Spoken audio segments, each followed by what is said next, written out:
एक बहुत ही विचारणीय विषय है कि बुद्धि कितने प्रकार के होते हैं। अगर उसको प्राइमरी रूप से 2 प्रकारों में बाँटें, 3 प्रकारों में बाँटें, मुझे लगता है कि बुद्धि के तो अनेक प्रकार हो सकते हैं उसके लक्षणों के आधार पर, लेकिन जो प्रमुख 2 प्रकार की बुद्धि पर मैं विचार करता हूँ कि एक आत्मा की बुद्धि होती है, एक मन की बुद्धि होती है।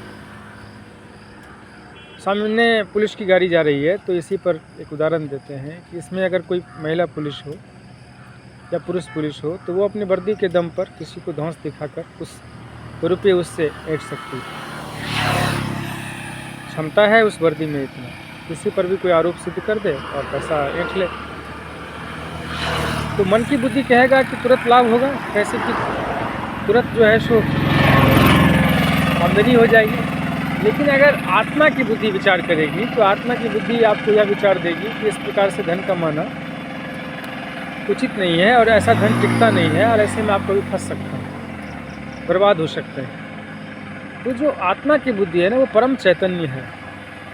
कहते हैं कि आत्मा को सब कुछ ज्ञान है, सही गलत, क्योंकि वो ईश्वर से आया है। और मन की बुद्धि, मन का निर्माण जो है सो अन्न से हुआ है। जैसा अन्न खाते हैं वैसा मन बनता है।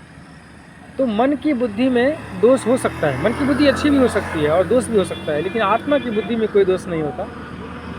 तो बुद्धि के चाहे जितने प्रकार हों, लेकिन अगर आप आत्मा की बुद्धि को पकड़ लें तो आपका जीवन निश्चय ही सफल हो जाएगा, इसकी गारंटी।